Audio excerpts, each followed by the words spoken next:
لکه داسې ما ورته نشو کولی. او الحمدلله د اشارو نه د خولې نه دا چاړه دی، دا د چاړهګانو جومات راغلی دی، دا اوس یو ترجمان ورسره دی، ډېر قابل قدر انسان او یو بل سره چې کوم محبت کوي. مړه موږ عام خلک به الله تعالی له څه جواب ورکوو چې کله د محشر ورځي او الله تعالی د میزان تله ولګي او موږ ورشو حساب کتاب کېږي. نو که زه ورته ووایم چې الله تعالی زه بیمار وم یا دا نو به راته دا وایي چې ته بیمار یې، د زبان نشته دی، د ژبه نشته دی، دی خبرې نشي کولی، دی د الله بړایي بیانوي، دی د الله دعوت چلی خلکو ته، دا د الله تعالی تبلیغ چلی خلکو ته. نو موږ به څه جواب ورکوو؟ ډېر بې حده ګنهګار یم، مغفرت غواړم له تا نه، زه بنده دې یم بېواسه،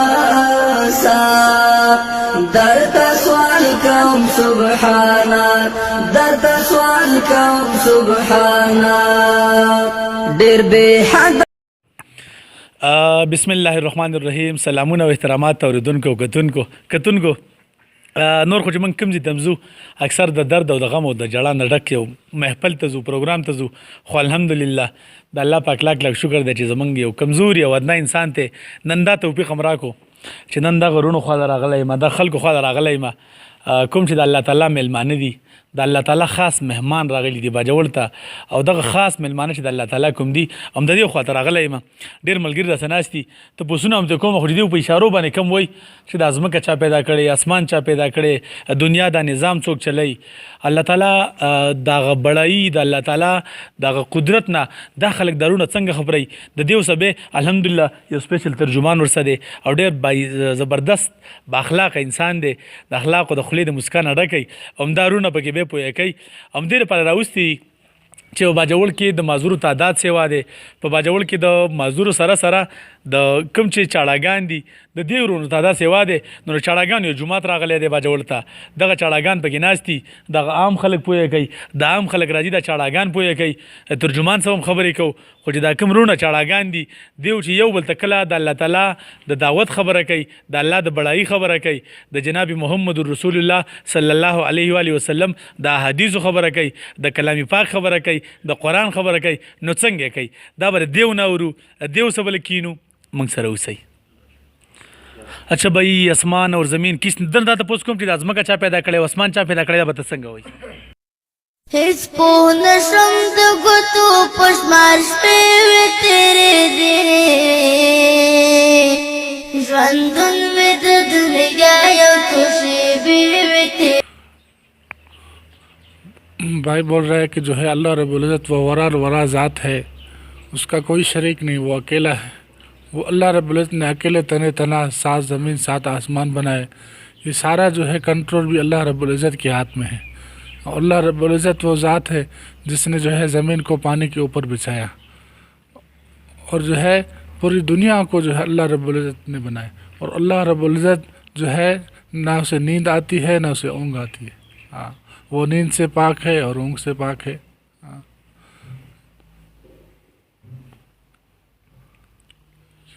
सब कुछ बनाने वाली ज़ात एक अल्लाह रब्बुल इज़्ज़त की ज़ात है। हाँ, मैंने कलमा पढ़ा ला इलाहा इल्लल्लाह मुहम्मद रसूलुल्लाह, जिसके माने है अल्लाह ताला के सिवा कोई इबादत के लायक नहीं, और जनाब हज़रत मोहम्मद सल्लल्लाहु अलैहि वसल्लम अल्लाह ताला के रसूल हैं। जो अल्लाह के हुक्म नबी अलैहिस्सलाम के तरीक़ों पे चलेगा, अल्लाह रब्बुल इज़्ज़त उसे दुनिया में कामयाब, कब्र में कामयाब, हशर में कामयाब, हमेशा वाली कामयाबी जन्नत अता फरमाएगी। और जो अल्लाह के हुक्म नबी अलैहिस्सलाम के तरीक़ों पे नहीं गुजारेगा, दुनिया में नाकाम, कब्र में नाकाम, हशर में नाकाम, हमेशा वाली नाकामी जहन्नम में जाएगा। ये चाँद, सूरज, सितारे, ये सब कुछ जो है बनाने वाला अल्लाह रब्बुल इज़्ज़त की ज़ात है। हम जो है सब इंसान जो है कमज़ोर हैं। 18,000 मखलूक़ात अल्लाह रब्बुल इज़्ज़त ने बनाई है, जो ये सब का जो है राज़िक एक अल्लाह रब्बुल इज़्ज़त की ज़ात है। एक नबी ने जो है अल्लाह रब्बुल इज़्ज़त ने हुक्म फरमाया मूसा अलैहिस्सलाम को, जो आपके सामने पत्थर है उसको आसा मारो। हाँ, तो उस पत्थर में से जो है कीड़ा निकला, जिसमें मुंह में सब्ज़ पत्ता था। वो अल्लाह की बड़ाई बयान कर रहा था कि अल्लाह रब्बुल इज़्ज़त इन पत्थरों के अंदर भी खिलाने वाला है। और जो शख्स सुबह या शाम किसी वक्त भी कलमा ला इलाहा इल्लल्लाह पढ़ता है तो उसके अमाल में से बुराइयाँ मिट जाती हैं, उसकी जगह नेकियाँ लिख दी जाती हैं। और जो शख्स 5 वक्त नमाज की पाबंदी करता है, अल्लाह रब्बुल इज़्ज़त अपने ज़िम्मा लेता है कि मैं उसे अपनी ज़िम्मेदारी में जन्नत दाखिल करूँगा। और जो शख्स नमाज की पाबंदी ना करे तो मुझ पर उसकी कोई ज़िम्मेदारी नहीं।